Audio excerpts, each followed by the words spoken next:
శ్రీనివాస్ నా పేరు. మా డాడీ పేరు ఎల్లయ్య. నాది బడంపల్లి విలేజ్, దోమ మండల్, వికారాబాద్ డిస్టిక్ నుంచి వచ్చినాను సార్ ఇక్కడికి. లాస్ట్ 2 years నుంచి ఒక ఇష్యూ జరుగుతుంది సార్ నా మీద. ఏంటి అంటే మా ఇంటి ముందట ఉన్న సీసీ రోడ్డు 12.5 ఫీట్ల సీసీ రోడ్డు 2020లో వేసినారు సార్, 2021లో వేసినారు. అయితే లాస్ట్ 2 years బ్యాక్ అది బ్రేక్ చేసి మా ఇంటి ముందట ఉన్న ఒక పర్సన్ ఆ ఇల్లు కట్టేసినాడు. ఇల్లు కట్టేసిన తర్వాత ఏమైంది అంటే నేను అప్పట్లో ఉన్న ఎంపీడీఓ సార్కి, మళ్ళీ ఎంఆర్ఓ గారికి, సెక్రటరీ గారికి నెంబర్ ఆఫ్ టైమ్స్ నేను వినతి పత్రాలు ఇస్తున్నాను. వినతి పత్రాలు ఇస్తే ఓకే, వినతి పత్రాలు ఇస్తాను. ఆ తర్వాత ఇప్పటివరకు ఎలాంటి యాక్షన్ తీసుకోలేరు వాళ్ళు. ఆ తర్వాత నిన్నేం ఎవరు డిస్టర్బ్ చేయరు కదా, నువ్వు కూడా కామంగా ఉండేసేయండి అన్నారు. నా వరకు నేను ఫంక్షన్ చుట్టుముట్టు గడిలు వేసుకొని నా ప్లేస్లో నా ఇల్లు ఉంది. ఉన్న తర్వాత last year Ganesh Chaturthi lift చేసే టైంలో ఊరు వాళ్ళందరూ కలిసి కొంచెం ఈ కాంగ్రెస్ లీడర్లు అందరూ కలిసి నా కడీలని ట్రాక్టర్తో గుద్ది ఇరగొట్టేసినారు. దాని మీద ట్రెస్పాస్ కేసు పెట్టాలని దోమ పోలీస్ స్టేషన్కి పోలీస్ వాళ్ళ దగ్గరికి వెళ్ళి పిటిషన్ ఇచ్చినారు. కేసు కూడా అయింది. 136/2025 ఎఫ్ఐఆర్ నెంబరు దోమ పోలీస్ స్టేషన్లో ఎఫ్ఐఆర్ అయింది. ఎఫ్ఐఆర్ అయిన తర్వాత మళ్ళీ మీ కడీలు మీరు పాతుకోండి, మీ స్థలంలోనే ఉంది కదా అంటే నా కడీలు నేను పాతుకున్న తర్వాత నాకు తెలియకుండానే మళ్ళీ 2-3 times బ్రేక్ చేసినారు. నేను 100 కాల్ చేసినాను, మళ్ళీ పోలీసులకు చెప్పినాను. అక్కడికి వెళ్ళి మళ్ళీ పోలీసు వాళ్ళు ఏమన్నారు అంటే షార్ట్షీట్లో ఇంక్లూడింగ్ చేస్తాం, మీరు మళ్ళీ ఎఫ్ఐఆర్ ఏమి కట్టొద్దండి అని చెప్పి నాకు వద్దని చెప్పారు అక్కడ ఉన్న DSP Srinivas Reddy sir. Okay అనుకున్నాను. తర్వాత నాకు తెలియకుండానే December 12, 2025 రోజు ఆ కేసుని కోర్టులో కొట్టేపించినారు. షార్ట్షీట్ ఏం రాశారో నాకు తెలియదు. నాకు ఎస్ఐ గారు కానీ, డిఎస్పీ కానీ, సిఐ కానీ ఏం చెప్పినారు అంటే ట్రాక్టర్తో గుద్ది గణేష్ని తీసుకెళ్తున్నప్పుడు గుద్దేసినారు, వాళ్ళు తప్పొప్పుకున్నారండి, వాళ్ళు కోర్టులకు ఫైన్ కట్టుకున్నారు తప్పొప్పుకొని అన్నారు. కోర్టుకి ఫైన్ కడితే నాకేం రాలేదు సార్, నాకు 10,000 ఖర్చు అయింది, ₹1 కూడా రాలే. జడ్జిమెంట్ అనేది ఫేక్ సార్. ఇంకోటి ఆ షార్ట్ షీట్లో ట్రాక్టర్ నెంబర్ కానీ, ఎవరైతే నడిపినారో ఆ పర్సన్ పేరు కానీ, ఆయనకు డ్రైవింగ్ లైసెన్స్ కూడా లేదు. అలాంటి పర్సన్ అది గుద్దితే అట్లీస్ట్ ఆ సెక్షన్లు కూడా యాడ్ చేయకుండానే క్లోజ్ చేసేసినారు. ఇదే విషయాన్ని వికారాబాద్ ఎస్పీ గారి దగ్గరికి తీసుకెళ్ళానండి.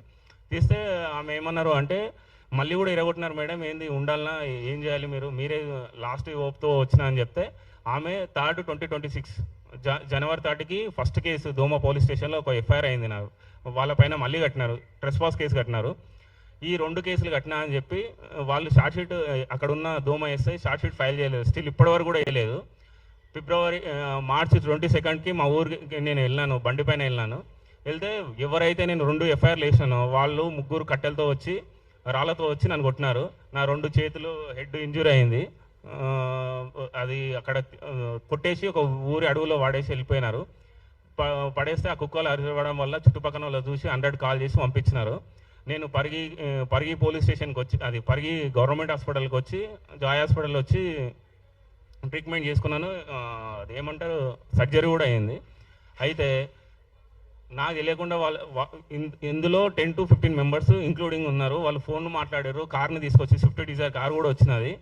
వాళ్ళందరినీ ఇన్వాల్వ్ చేయకుండా ఎవరైతే 3 కొట్టింటారో మా ఇంటి ముందర 3 పేరు మాత్రమే ఎఫ్ఐఆర్లో చేసి వాళ్ళని రిమైండ్కి పంపించారు.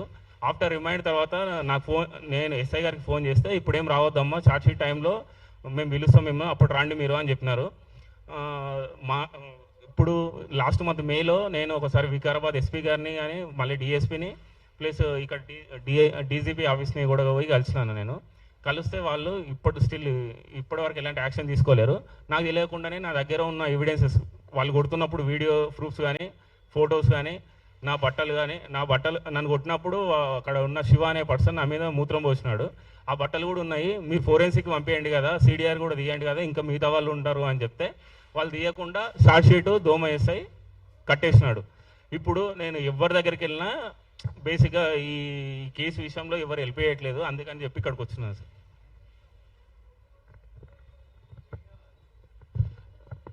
ఏంటంటే సార్, ఇప్పుడు నన్ను కొట్టిన వాళ్ళ మీద చర్యలు తీసుకోవాలి కదా సార్. ఇప్పుడు షార్ట్ షీట్లో మిగతా వాళ్ళ పేర్లు కూడా యాడ్ కావాలి. నెక్స్ట్ ఏంటి అంటే సెక్షన్లు కరెక్ట్ పెట్టకుండా తూతుమ్మరుగా ఈ ఎవిడెన్సెస్ కూడా కలెక్ట్ చేయట్లేదు సార్. అట్లీస్ట్ కలెక్ట్ చేసి వాళ్ళకు నేరస్తులకు శిక్ష పడేటట్లు చేయాలి, అంతేనాది, ఇంకా ఇందులో ఏం లేదు. ఇంకోటి ఏంటంటే రోడ్ విషయానికి వస్తే సార్ ఎంపీడీఓ సార్ క్లియర్గా చెప్పినాడు ఇదేం డిస్టర్బెన్స్ లేదు అని. వాళ్ళు నాకు క్లియరెన్స్ ఇచ్చేసారు, ఆ రోడ్డు గురించి లొల్లే లేదు. ఇప్పుడు ఏంటంటే అక్కడ ఉన్న లోకల్ లీడర్స్ని పట్టుకొని వాళ్ళు నా మీద థ్రెటన్ చేసుకొని వస్తున్నారు, కేసులు కాకుండా చేస్తున్నారు సార్.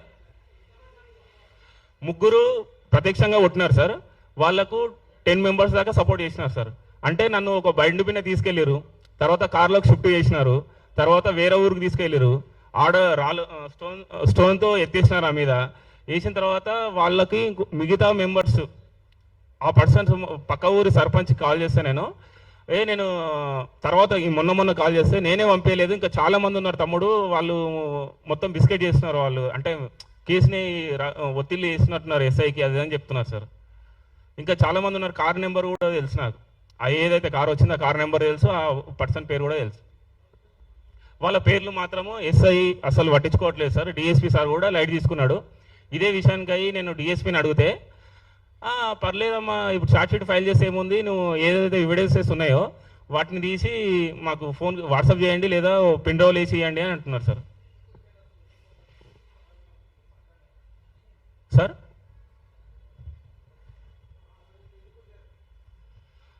ఆ రోడ్ గురించి వాళ్ళ మీద నాది ట్రెస్ పాస్ అయింది కదా సార్, నా ఆస్తిని నష్టం చేశారు కదా వాళ్ళు, వాళ్ళ మీద నేను 2 ఎఫ్ఐఆర్లు వేయించిన.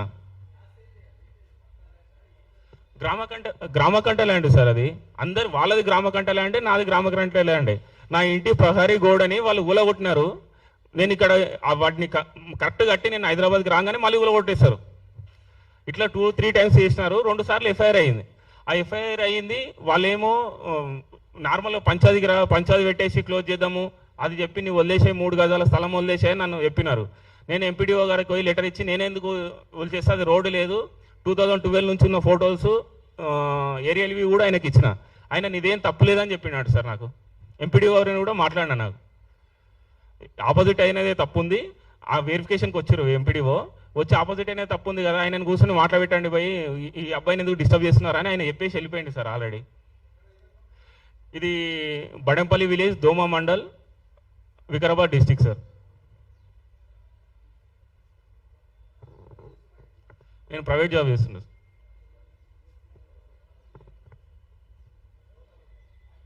సార్. బడంపల్లి సార్.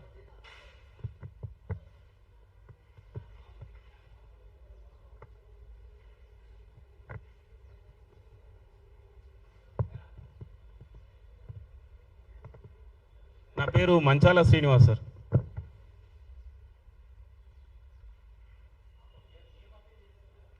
అదే సార్ ఏంటంటే నన్ను కొట్టిన వాళ్ళకి అందరు శిక్ష పడాలి ఏం చూస్తున్నా సార్ అంతే సార్. రోడ్డు పైన నా ఒక్క స్థలం ఏం లేదు సార్, మీరు నా దగ్గర ఉన్న ఫొటోస్ ఉన్నాయి కావాలంటే చూడండి. ముందర అందరి సమానంగా ఉంది, 12.5 ఫీట్ల రోడ్డు అందరికీ ఉంది. నా ఇంటి ముందరికి రాగానే ఏమైందంటే ఆయన ఆపోజిట్ అయిన 6 ఫీట్లు కట్టేసినాడు, రోడ్డు చిన్నగా అయిపోయింది. నాది కంపౌండ్ వాల్ ఉంది కదా సార్, ఓపెన్ ప్లేస్ ఉంది, కంపౌండ్ వాల్ ఉంది. నువ్వు ఆయన ఎట్లా కట్టేసిండు, ఆయన ఎందుకు గులగొట్టడం, నువ్వు ఇచ్చేసే అంటున్నాను. నా ఇల్లు 30 సంవత్సరాల నుంచి ఉంది, మా డాడీ ఉన్న ఇంట్లో నేనెందుకు ఇస్తాము, నేనెందుకు వదిలేస్తా. మీరు అడిగితే వాడు రోడ్డు కబ్జా చేసినప్పుడు వాడిని అడగాలి కదా సార్. పాత కక్షలు ఏం లేవు సార్, పాత కక్షలు అయితే నాకు అక్కడ ఊర్లో నాకు పేర్లు కూడా తెలియదు. ఒక మొత్తం ఊరు మెంబర్స్ వచ్చిన వాళ్ళని చూసి కూడా నేను పేరు గుర్తుపట్టలేను వాళ్ళని. ఉంది సార్, ఉంది. ఇందులో ఇప్పుడు నా ముందర ఎవరైతే కబ్జా చేసినాడో ఆయన కాంగ్రెస్ పార్టీ, ఇప్పుడు వాళ్ళ ప్యానెలే గెలిచింది. మా ఊర్లో సర్పంచ్ కూడా కాంగ్రెస్ పర్సనే. మా కాకాయ అవుతాడు, ఆయనకు కూడా మా కాకాయ కూడా ఆయనకు సపోర్టు, మంచల్ రాజు అని. నాకు పార్టీలు నాకు తెలియదు సార్, అక్కడ నేను ఎవరితో ఉండను. నాకు ఓటు కూడా రాజేంద్రనగర్ కాన్స్టిట్యున్సీలో ఉంది, అక్కడ నాకు అసలు జీరో నాలెడ్జ్ ఏం లేదు. మా డాడీ మా మమ్మీకి మాత్రమే ఓటు హక్కు ఉంది అక్కడ. ఓటు హక్కు కూడా మేము ఎప్పుడు యూజ్ చేయలే, అక్కడ ఇక్కడనే యూజ్ చేస్తాం అంతే సార్. మా స్వాధీనంలో ఉంది, మేము ట్యాక్స్ కడుతున్నాం సార్. ఇల్లు మా 30-40 ఇయర్స్ నుంచి ఉంది ఆ ఇల్లు.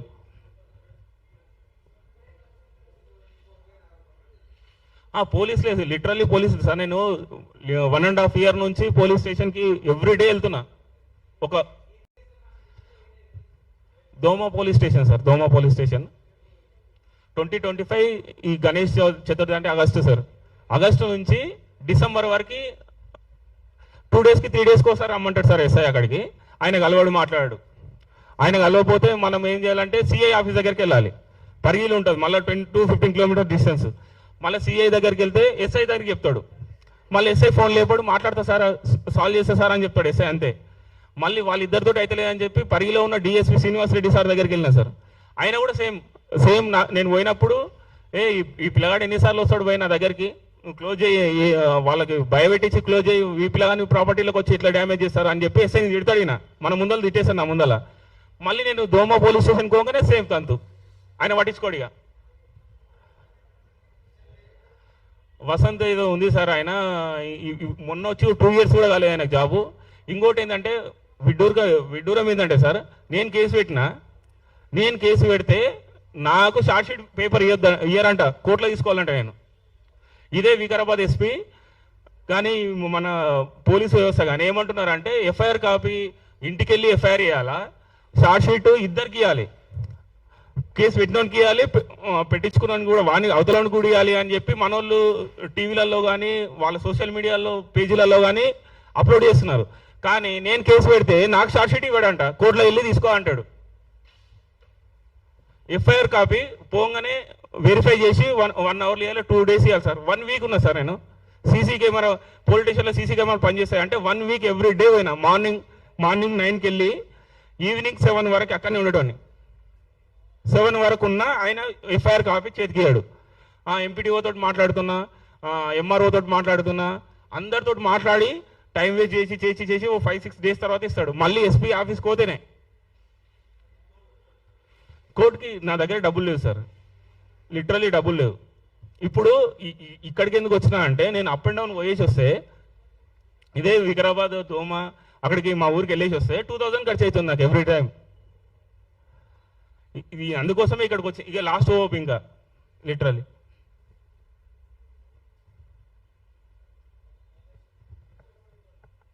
సార్ 630-291-5475.